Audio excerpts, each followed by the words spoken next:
Bismillahirrahmanirrahim. Assalamualaikum warahmatullahi wabarakatuh.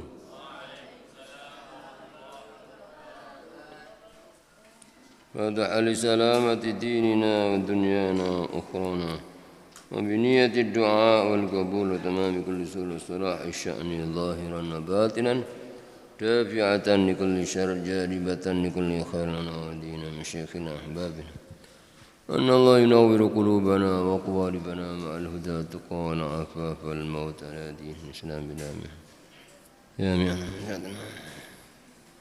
الرحيم وإلى حضرة النبي المصطفى سيدنا محمد وعلى أصحابه الكرام بسر سورة الفاتحة أعوذ بالله من الشيطان الرجيم بسم الله الرحمن الرحيم الرحمن الرحيم إياك نعبد وإياك نستعين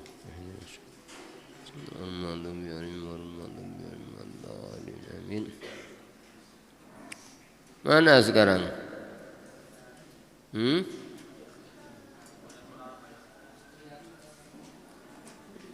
Wa yaktara.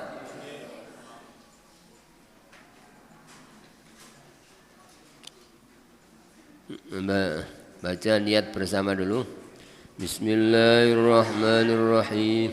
Nawaitu ta'alluma wa ta'lima wa tadhakkura wa tadhkira wal intifa'a wal ifadata wal istifadata wal hatha ala tamassuki bi kitabillahi wa sunnati rasulih wa du'a ila al-huda wa dalalata ala al-khair ibtigha'a jillahi wa mardati wa qurbi wa thabih.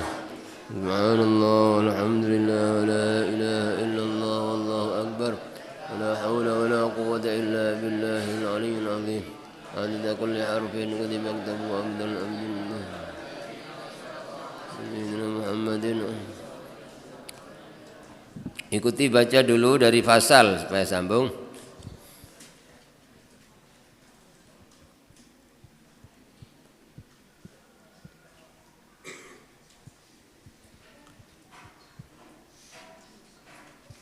Bismillahirrahmanirrahim. Faslun fi ikhtiyaril ilmi wal ustad wal syarik wal thabati alaihi yanbaghi li talibil ilmi أن يختار من كل علم أحسنه وما يحتاج إليه في أمر دينه في الحال ثم يحتاج إليه في المآل ويقدم علم التوحيد ويعرف الله تعالى بالدليل فإن إيمان المقلد وإن كان صحيحا عندنا لكن يكون آثما بترك الاستدلال. Coba diulang, saya bahasa Indonesia sekali, diulang bersama. Sebuah fasal tentang memilih ilmu, guru, teman, dan tabah padanya. Seyogjanya bagi orang yang menuntut ilmu memilih dari setiap ilmu yang paling baik dan apa yang ia butuhkan dalam urusan agamanya seketika. Kemudian yang ia butuhkan pada waktu yang akan datang, dan mendahulukan ilmu tauhid dan mengenal Allah Ta'ala dengan dalil. Karena imannya orang yang taklid sekalipun benar menurut kami, akan tetapi dia menjadi berdosa karena meninggalkan mencari dalil. Ya, sekarang terusannya wayakhtaro, ataf ke an yakhtaro di atas. Wayakhtaro, dan hendaklah memilih. Wayakhtaro, dan hendaklah orang yang menuntut ilmu itu memilih. Wayakhtaro, lan yento milih sopo tolibul ilmi al-atiqa, ing ilmu kuno, ing ilmu kang kuno. Dan hendaklah memilih ilmu yang kuno. Apa kuno bahasa Indonesianya? Ilmu yang yang lama, yang dahulu. Artinya ilmunya ulama-ulama terdahulu. Nah, itu bahasa Arabnya atik. Sekarang jadi bahasa Indonesia barang antik, ya. Barang antik itu dari barang atik, itu barang kuno, ya. Yaitu jangankan ilmu, ya, sedangkan barang-barang aja itu kalau barang kuno itu lebih kuat, lebih bermutu daripada barang yang baru-baru, ya. Barang-barang yang baru ini walaupun kelihatannya baik tapi mutunya sangat sangat jelek. Ya, mobil aja, kalau mobil dulu sama mobil sekarang jauh lebih kuat mobil dulu, ya. Mobil sekarang kelihatannya baik tapi kadang-kadang ya ketenggor apa sedikit hancur, ya. Itu menunjukkan Allah, ya, membuat, ya, zaman dulu sama zaman akhir ini jauh lebih bermutu zaman dulu. Apalagi ulama-ulamanya, gitu, apa? Ulama-ulama zaman dulu itu sangat, ya, berbobot dibanding dengan ulama zaman akhir. Ya, makanya dalam sebuah hadis Nabi Muhammad SAW bersabda,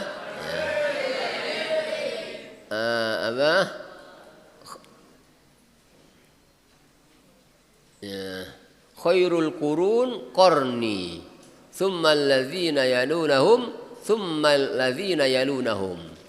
Sebaik-baik generasi itu adalah generasi Nabi, orang-orang yang hidup di zaman Nabi. Ini orang yang pilihan paling top, ya, karena mereka lah orang yang hidup bersama Nabi, yang melihat Nabi, yang langsung merekam ilmu dari Nabi. Terus tsummal ladzina yalunahum, kemudian generasi setelah Nabi, setelah sahabat, yaitu generasi apa namanya? Tabi'in. Tsummal ladzina yalunahum, kemudian generasi yang berikuti mereka yaitu tabi'in. Tiga ini, ya. Tiga itu yang disebut dalam istilah ulama kita ulama salaf. Jadi ulama salaf itu sahabat, ya, tabi'in dan tabi'in. Nah, kita, ya, dalam bermadhab ahli sunnah wal jamaah itu, ya, di samping mengikuti Nabi, ya, mengikuti Al-Quran pertama karena Allah, ya. Ciri-ciri ahli sunnah itu mengikuti Al-Quran. Yang kedua mengikuti apa?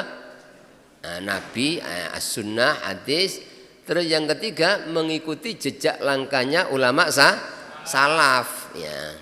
Jadi jangan meninggalkan ulama salaf sebab jauh berbeda.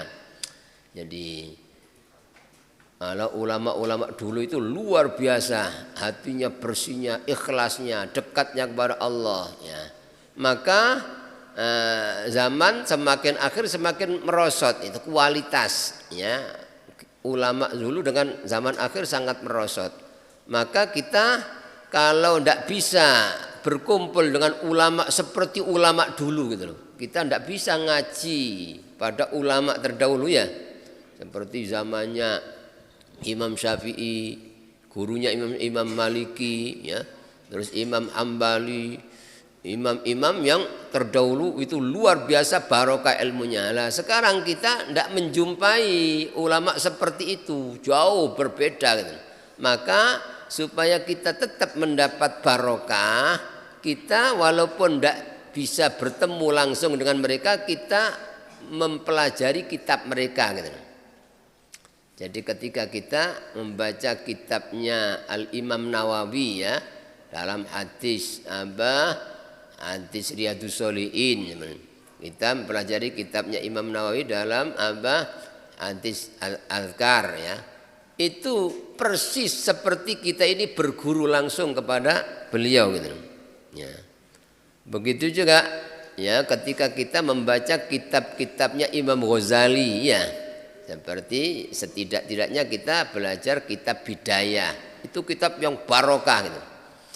Sulit kita mencari ulama seperti Imam Ghazali. Tapi ketika kita belajar kitab-kitabnya Imam Ghazali, itu kita akan mendapatkan barokah dari Imam Ghazali. Seperti kita berguru langsung kepada Imam Ghazali, mendapatkan nasihat Imam Ghazali. Begitu kitab-kitab yang dikarang oleh Al-Imam Abdullah bin Alawi Al-Haddad itu diyakini oleh para ulama yang pasti barokah gitu. Jadi kitab-kitabnya semuanya, kitabnya Al-Imam Abdullah Haddad barokah. Nah itu walaupun kita tidak hidup ya di zaman mereka, tapi ketika kita baca kitab An-Nasihatud Diniyah, kita baca Risalah, itu persis kita ini seperti berguru sama beliau, seperti duduk bersama beliau karena membaca kitab-kitab beliau.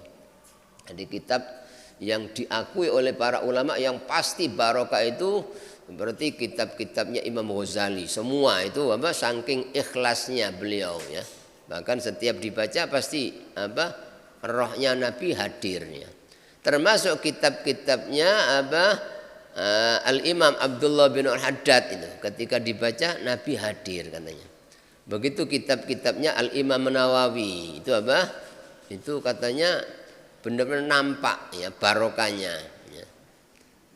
Itu sampai ada orang dulu yang dikasih ya kasyaf itu kelihatan ya, sesuatu yang umumnya orang tidak melihat tapi dia melihat.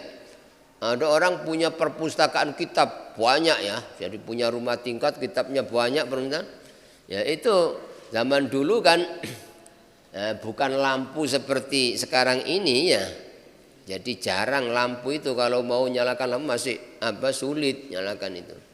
Itu beliau ini ternyata pada malam yang gelap ketika datang ke perpustakaan kitab-kitab itu ada kitab yang bercahaya gitu. Ada kitab kok ada cahaya itu dikasih tanda pakai kapur gitu loh, dikasih tanda. Coba saya ingin buktikan besok kitab yang bercahaya ini saya lihat kitab apa saja, dikasih tanda. Itu ternyata kitab yang dikasih tanda yang bercahaya di malam hari yang gelap itu ternyata kitab karangannya Imam Nawawi ya. Luar biasa ya. Nah seperti ini yang dimaksud oleh pengarang kitab ini. Seyogyanya kita yang hidup di zaman akhir ini tidak menangi ulama-ulama dulu, kita ini memilih kitab karangannya ulama-ulama terdahulu yang disebut di sini disebut al-atiq ya, supaya memilih ilmu kuno, ilmunya orang ulama-ulama terdahulu ya, sebab pasti barokah ya. Kalau ulama-ulama zaman akhir walaupun mungkin lebih pinter ya, lebih pinter mungkin ya, bahasanya lebih indah, mungkin kitab jiritannya lebih bagus, tapi tidak bisa mengalahkan kitabnya orang-orang dulu gitu. Sebab apa? Di antaranya yang membedakan itu orang-orang dulu itu ikhlasnya luar biasa.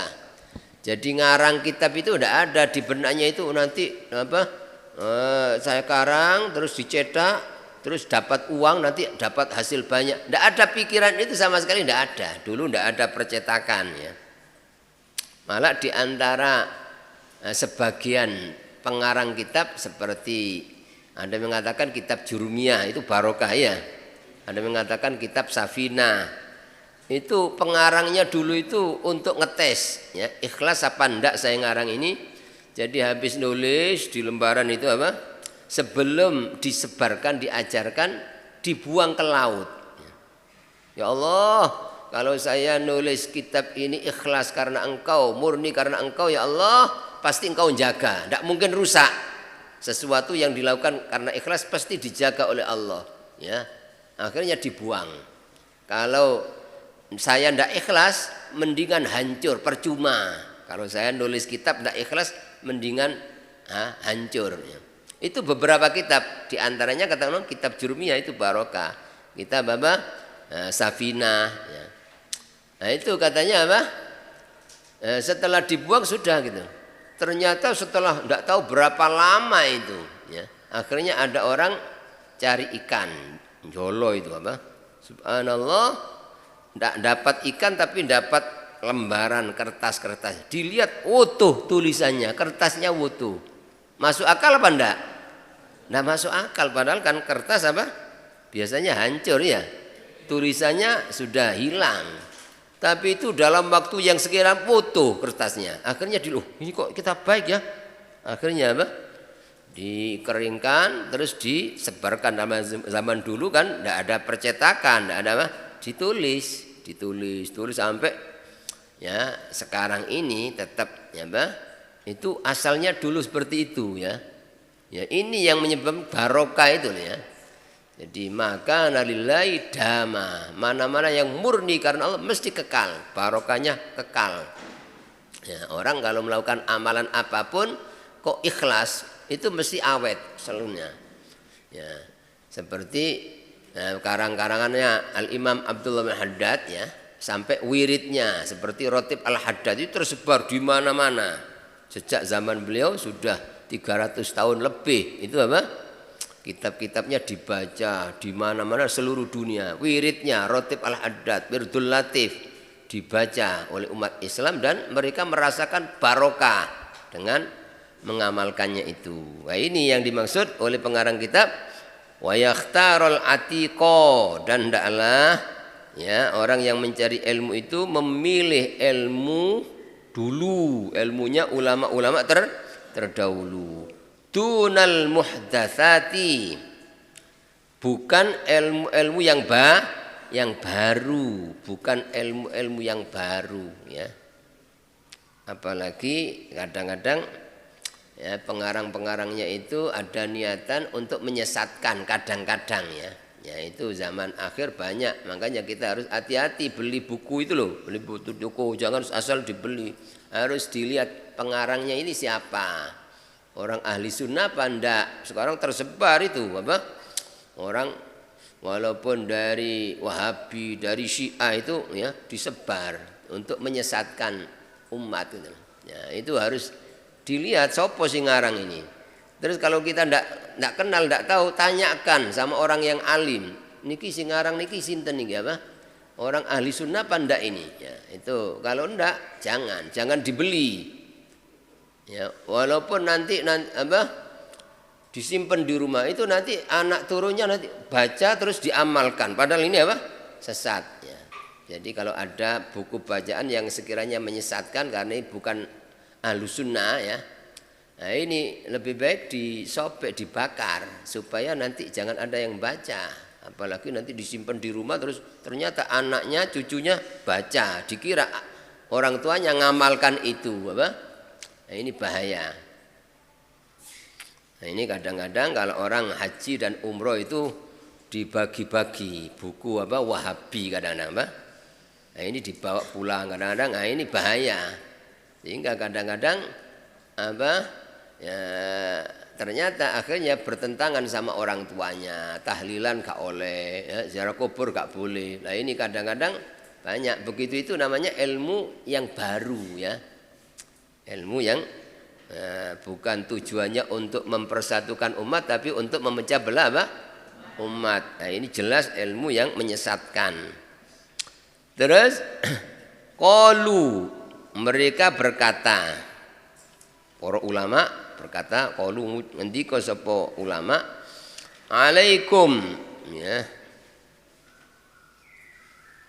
netepono sira kabeh bil atik kelawan ilmu kuno, ya. Haruslah kalian mempelajari ilmu dulu, ilmunya ulama terdahulu, yaitu ya 3 generasi tadi, sahabat, tabi'in dan tabi'in yang ya seperti imam-imam 4 itu ya, generasi tabi'in, tabi'ut tabi'in Terus wa iyyakum lan wedya sira kabeh wal muhdatsat ing ilmu-ilmu kang anyar. Wedya sira kabeh ing ilmu-ilmu sing anyar, artinya dan waspadalah kalian. Wa iyyakum dan waspadalah kalian wal muhdatsati akan ilmu-ilmu yang baru. Ilmu-ilmu yang baru yang dikarang oleh orang-orang yang mungkin masih diragukan keimanannya, pahamnya.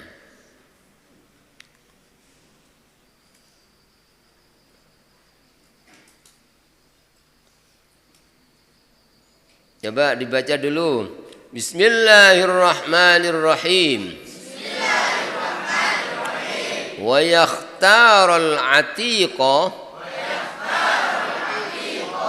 dunal muhdatsati.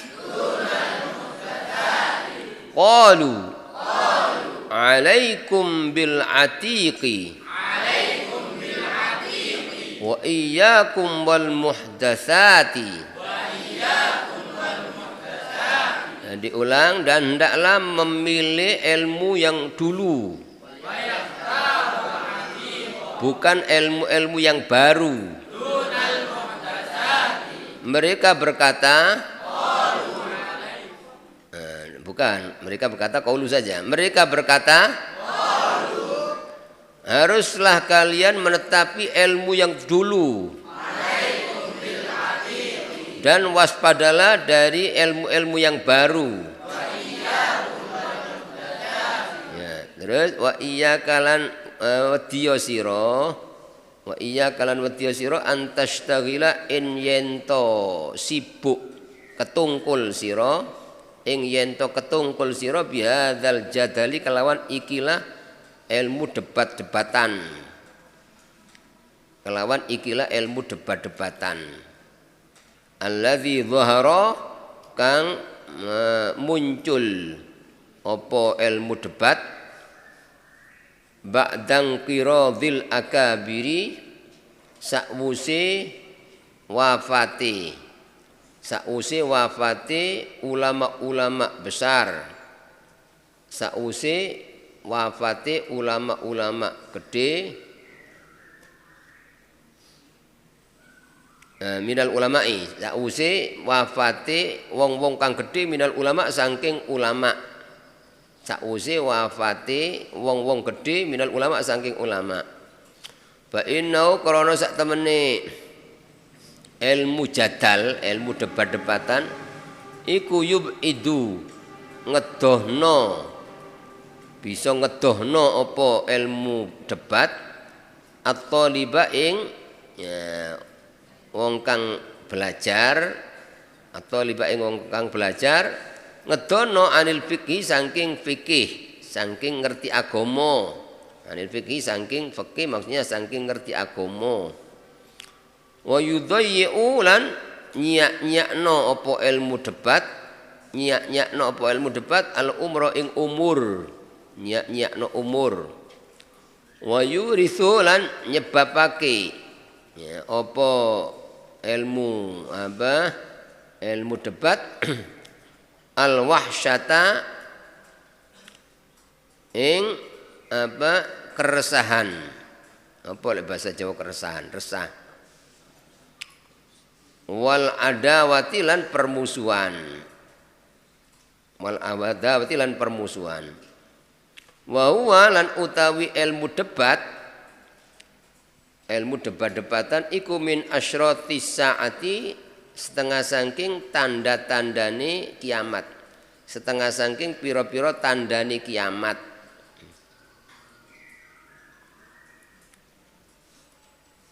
Wartifa'il ilmi lan ya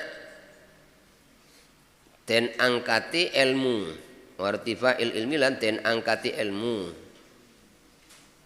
utawa ilangi ilmu wal fiqhi lan tegese ilmu fikih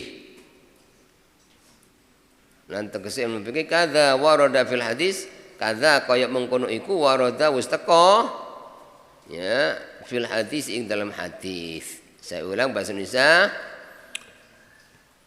Wa iyyaka dan waspadalah engkau atau takutlah engkau, iyaka sama ya, waspadalah engkau atau takutlah engkau antashtagila sibuk bihadzal jadali dengan ilmu perdebatan.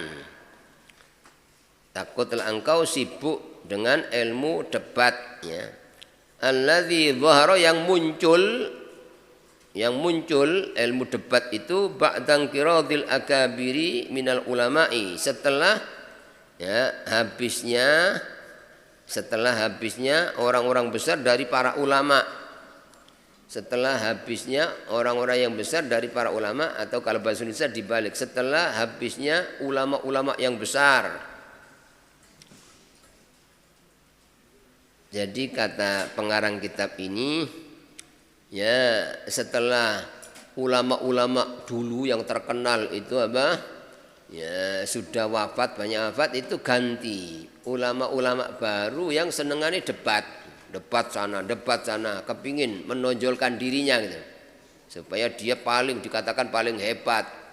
Apalagi pada zaman dulu itu apa kalau orang terkenal hebat itu pasti dipilih jadi penguasa. Jadi apa zaman dulu ya itu penguasa jadi gubernur bupati itu bukan seperti sekarang ya. Kalau sekarang kan yang penting punya titel ya, walaupun tidak bisa baca kitab, tidak ngerti agama bisa jadi sekarang ya. Atau walaupun tidak ngerti agama yang penting ada uangnya sekarang ya. Pokoknya ono duwe ya nyalon opai iso iku wong kabeh dibayar ya. Jadi engkau waktu pemilihan tersebar kono nyang kono dibayar toko-toko ayo dukungan aku teman. Itu masih orang bejat kan apa iso dadi lek zaman akhir ya. Kalau zaman dulu itu apa tidak mungkin diangkat jadi pemimpin kecuali apa orang-orang yang ngerti agama ya. Nah ini kadang-kadang keadaan demikian ini zaman dulu itu membuat orang ambisi. Jadi debat sana supaya terkenal, awake paling pinter supaya nanti diangkat. Jadi apa? Ya, jadi penguasa, jadi pejabat. Nah ini zaman dulu begitu apa? Bukan nyuap seperti sekarang, tapi apa? Ingin menonjolkan diri. Itu biasanya pakai ilmu debat. Ya, latihan, ya apa supaya debatan kalah. Ya. Nah ini apa? Ya, ilmu yang tidak barokah gitu loh. Sebab orang debat itu pasti kepingin menjatuhkan orang, ya, kepingin menjatuhkan orang, ya. Kepingin pamer, kepingin dia nonjol. Terus apa? Pasti kadang orang debat itu ngomongnya kasar, ya. Kadang-kadang sampai walaupun itu ulama kadang gurunya dibantah, ya. Itu karena debat itu sudah hobi debat, ya. Kadang-kadang gurunya didebat, ya. Nah ini begitu itu apa tidak akan memberi barokah gitu. Jadi ulama-ulama dulu itu mengajarkan tidak berani debat apalagi yang didebat orang yang orang yang dekat dengan Allah. Terus ya umumnya ya kalau orang itu sudah hobi debat, ingin debat, itu walaupun dia salah pasti tidak mau disalahkan. Ya, biasanya gitu. Jatuh nanti nama saya apalagi debat terbuka ya. Walaupun dia salah tetap cari dalil ya supaya dia tidak jatuh. Ini bahayanya itu seperti itu sehingga tetap itu perbuatannya bukan karena Allah ya. itu akan menyesatkan karena umumnya pasti karena pamer, karena gengsi, karena ingin jatuhkan orang. Maka ilmu yang menjelaskan tentang masalah debat ini tidak baik gitu. Ilmu debat-debatan. Nah, ini kita pondok-pondok salaf, pondok-pondoknya itu yai yang hati-hati tidak ngajarkan muridnya demikian ya, justru ya tidak diajari pandai mendebat orang, tidak. Kecuali kalau memang tujuannya murni untuk memberantas kebatilan gitu loh. Jangan sampai kalah dengan orang-orang yang batil itu diajari, ojo kalahmu ya, bantan ya, ojo sampai kebatilan mengalahkan yang kebenaran, jangan. Kecuali kalau itu ya. Tapi kalau sama-sama ya sama-sama benar gitu loh, artinya ya kadang-kadang santri pondok ini sama santri debat ya, padahal itu tidak ada manfaatnya ya. Yaitu umumnya ingin menonjolkan pondoknya sehingga ingin menjatuhkan pondok lain ya. Nah, ini yang ya, menyebabkan tidak baik itu debat-debatan karena itu gitu loh ya. Kalau orang itu tulus ya, seperti yang diceritakan Imam Syafi'i itu katanya kalau ingin debat-debatan itu kepingin ingin berdiskusi dialog ya, tidak ingin dirinya yang menang. Ya Allah, mudah-mudahan saya mendapatkan manfaat dari orang itu, mudah-mudahan kebenaran keluar dari mulutnya orang yang ya, seperti itu. Jarang orang begitu. Umumnya mesti kok aku sing menang, kok wong iku jatuh dia. Ya. Kalau orang yang ikhlas tidak begitu, tidak ada niatan nafsu untuk menjatuhkan orang, tapi yang diinginkan ingin tahu kebenaran ya. Jadi ingin memunculkan kebenaran. Sudah, ini kata pengarang kitab, waspadalah, takutlah engkau sibuk dengan ilmu perdebatan yang muncul setelah habisnya ulama-ulama besar ya. Kenapa kok kita diperingatkan jangan sampai mempelajari ilmu-ilmu debat? Fa innahu, karena ilmu debat itu yub'idut thaliba 'anil fiqhi. Bisa menjauhkan orang yang mencari ilmu dari fikih, dari mengerti agama. Jadi orang itu kalau sudah diajari ya, kadang-kadang oleh gurunya dia debat ini. Kalau debat wong ini loh, gak kalahmu. Itu nanti sehari-hari sing pelajari itu ya apa supaya gak kalah. Sehingga gak sempat ngaji masalah agama, masalah sing penting-penting ndak, tapi sing dipelajari ya apa supaya iso menjatuhkan orang dengan debatnya. Nah, ini katanya bisa menjauhkan at-thalib, orang yang menuntut ilmu, anil fikih, dari fikih. Fikih itu bisa bermakna ilmu fikih yang diperlukan untuk ibadah, atau makna secara umum fikih itu ngerti agama, jadi ilmu agama. Terus di samping itu katanya bahayanya ilmu debat itu bisa menjauhkan murid dari ilmu yang penting yang harus dipelajari. Yang kedua, wa yudhayyi'ul umra, dan bisa menyia-nyiakan umur, ngentekno umur, sia-sia gitu. Ya ini debat, kono debat, engko sing pelajari apa supaya sampai kadang-kadang menghabiskan waktu mesti ini untuk belajar, dia tidak mau belajar tapi belajar debat. Nah, ini katanya menyia-nyiakan umur ya. Terus yang ketiga, wa yurisul wahsyata, dan bisa menyebabkan keresahan, resah hatinya. Mesti orang itu begitu, kalau habis debat mesti jengkel, kurang ajar, aku kalah, mesti begitu timbul seperti itu. Wal adawa, dan permusuhan gitu loh, gak peduli podo wong Islami, kadang-kadang gara-gara debat kalah itu musuhan ya. Ya supaya menjatuhkan orang lain ya.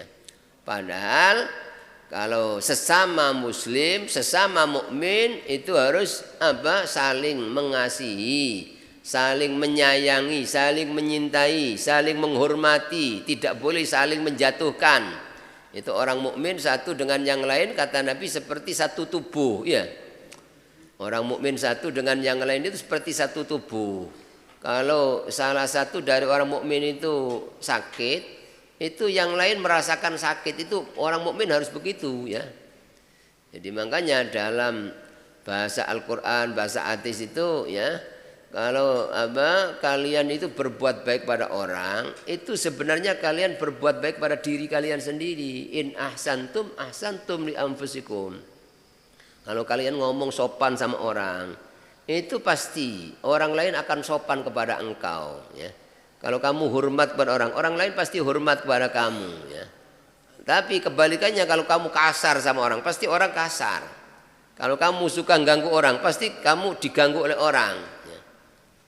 Ya, makanya ada hadis Nabi bersabda, birru abaakum ya birrakum abnaukum. Bakti nang wong tuamu. Pasti lek kamu bakti nang wong tua, ya nyeneng nang wong tua, gak tahu gawe lara ni ati, nanti anak-anakmu pasti bakti gitu loh. Otomatis gitu loh. Jadi bakti nang wong tua padha karo bakti nang awake dhewe. Artinya anaknya pasti bakti gitu. Berarti waliane lek ya nalika sik dadi anak ya, ya senengane gak nurut wong tuwa, nglarano atine entenono lek awakmu duwe anak, pasti akan digitukan. Naudzubillah min dzalik. Nalika dadi murid kok senengane gak nyenengno guru, ya gak nurut nang guru, kadang-kadang jengkelno guru, wis kan pancet. Ya hati-hati lek awakmu dadi guru akan dibalas seperti itu Berarti kita berbuat baik pada orang, sebenarnya kita berbuat baik kepada diri kita, nanam kebaikan. Wa'ifu an nisa'in nas ta'ifu nisaikum ya, nisaukum, kata Nabi, jogo, jangan ganggu keluarganya orang, istrinya orang, anaknya orang, jangan diganggu. Kalau kamu ndak ganggu, ndak mungkin istrimu diganggu orang, ndak mungkin anakmu diganggu orang. Ya, makanya ada Nabi mengatakan celaka orang yang mencaci orang tuanya. Napa wonten Kanjeng Nabi wong sing misuhi wong tuane? Ya ana misuhi wong tuane kancane. Kadang-kadang guyonan kanca, "Apa bapakmu iku?" Ya. Nah, dilokno bapake. Ya apa kira-kira anak ini balas apa ndak? Balas. Ya bapakmu ini, kadang-kadang dilokno. Loh, kalau orang begitu ngolok bapaknya orang, terus jadi sebabnya orang itu ngolok bapak kita, itu hukumnya sama dengan kita ngolok bapak kita sendiri gitu loh. Itu kata Nabi. Podo karo misuhi wong tuane dhewe ya. Itu. Sebaliknya menghormati ya ayahnya kawan kita, kita sama dengan menghormati orang tua kita sendiri gitu loh. Udah. Terus dan menyebabkan permusuhan ya. Wa huwa, dan ilmu debat-debat itu, ilmu debat ya, ilmu debat itu min asyratis saati, termasuk tanda-tanda hari kiamat, termasuk tanda dekatnya hari kiamat itu kalau banyak orang belajar ilmu debat. Itu kata Nabi tanda hari kiamat. Wartifa'il ilmi, dan tanda hilangnya ilmu. Jadi ilmu yang penting hilang gara-gara orang hobi debat ini. Dan itu juga termasuk tanda hari kiamat kata Nabi, inna min asyratis sa'a an yurfa'al ilmu. Sesungguhnya di antara tanda dekatnya hari kiamat dicabut ilmu-ilmu yang penting ya, Pak. Terus wal fiqh, dan terangkatnya ilmu fikih, maknanya hilangnya ilmu dan ilmu fikih. Kama warada fil hadis, sebagaimana telah datang hal itu atau keterangan itu di dalam hadis Nabi bahwa tanda dekatnya hari kiamat itu orang tidak mau belajar ilmu-ilmu yang penting, tapi justru yang dipelajari ilmu-ilmu yang gak patek penting, termasuk di antara ilmu debat-debat ini. Ya mari dibaca ya, dari wa iyyaka itu yang tadi belum. Bismillahirrahmanirrahim. Bismillahirrahmanirrahim. Wa iyyaka an tashtaghila bihadzal jadal alladhi dhahara ba'da inqiradil akabiri minal ulama'i fa innahu yub'idu at-taliba 'anil fiqhi wa yudayyi'ul umra wa yurithul wahsha wal adawa wa huwa min asyratis sa'ah wa irtifa'il ilmi wal fiqhi kadza warada fil hadis. Coba diulang bahasa Arab, saya bahasa Indonesia. Dan takutlah engkau sibuk dengan ilmu debat ini yang muncul setelah habisnya orang-orang besar dari para ulama. Karena ilmu tersebut dapat menjauhkan orang yang belajar dari fikih dan menyia-nyiakan umur dan menyebabkan keresahan dan permusuhan, dan hal itu termasuk tanda-tanda dekatnya hari kiamat dan terangkatnya ilmu dan fikih. Demikian itu telah datang dalam hadis. Nah, coba baca bersama dari wayaktarol atiqo. Nah, tambahnya yang tadi pertama. Wayaktarol atiqo. Bismillah bersama. Bismillahirrahmanirrahim.